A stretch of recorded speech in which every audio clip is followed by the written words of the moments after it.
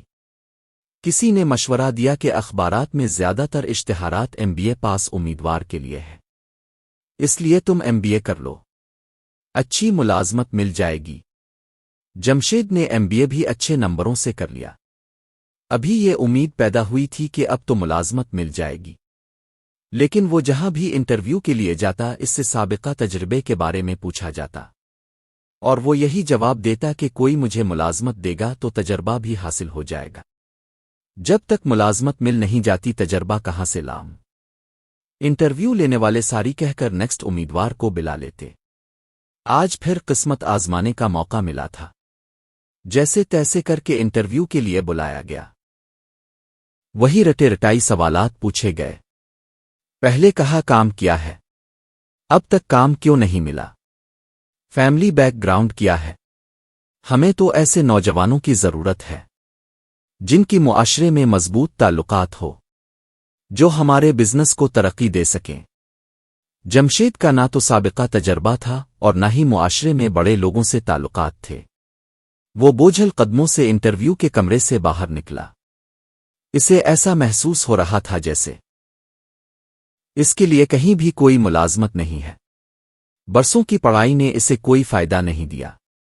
دفتر سے نکل کر فٹ پاتھ پر آہستہ آہستہ چلتے وہ ارد گرد کے ماحول کا جائزہ لے رہا تھا۔ اس کی نظر ایک پاپ کارن بیچنے والے پر پڑی۔ جمشید اس کے پاس گیا اور اس سے پاپ کارن خریدا، اور دل کا بوجھ ہلکا کرنے کے لیے اس سے چند باتیں کرنا چاہی۔ اس سے پوچھا کہ دن بھر میں کتنے پیسے مل جاتے ہیں۔ اس نے کہا جناب 500-600 روپے شام تک بچت کر لیتا ہوں، مہینے میں تقریباً 20,000 روپے تک کما لیتا ہوں۔ جمشید دل نے خیال کرنے لگا کہ میں جہاں انٹرویو دے کر آ رہا ہوں وہاں پر بھی تو تقریباً اتنی ہی یا اس سے تھوڑی زیادہ تنخواہ پر لوگوں کو رکھا جا رہا تھا، اور مجھے تو نوکری بھی نہیں ملی کیونکہ میرے پاس سابقہ تجربہ نہیں ہے۔ بے روزگار پھرنے اور لوگوں سے ہر ماہ قرض لینے سے بہتر ہے کہ میں بھی یہی کام شروع کر دوں۔ جمشید نے پاپ کارن والے سے چند اور ضروری باتیں پوچھی، اور پھر چند دنوں بعد وہ باقاعدہ پاپ کارن سیلر بن گیا تھا۔ اس نے اپنے پاپ کارن کے کیبن پر جمشید MBA پاپ کارن کی چھوٹی سی تختی آویزاں کر دی تھی۔ لوگ آ کر وہاں رکتے، تختی پڑھتے، اور کبھی پاپ کارن خرید کر آگے نکل جاتے۔ کچھ لوگ پوچھ لیتے ہیں کیا تم واقعی MBA ہو؟ تو وہ جواب دیتا کہ ہاں۔ لوگ اگلا سوال کرتے کہ اتنا پڑھنے کے بعد کوئی اچھی ملازمت کیوں نہیں کر لیتے؟ وہ جواب میں کہتا ملازمت ملی نہیں، فیکٹری لگانے کے لیے سرمایہ۔ سانس کے بندھن کو ٹوٹنے سے بچانے کے لیے پاپ کارن کا یہ کیبن MBA کی ڈگری سے بہتر ثابت ہوا ہے۔ Thanks for watching.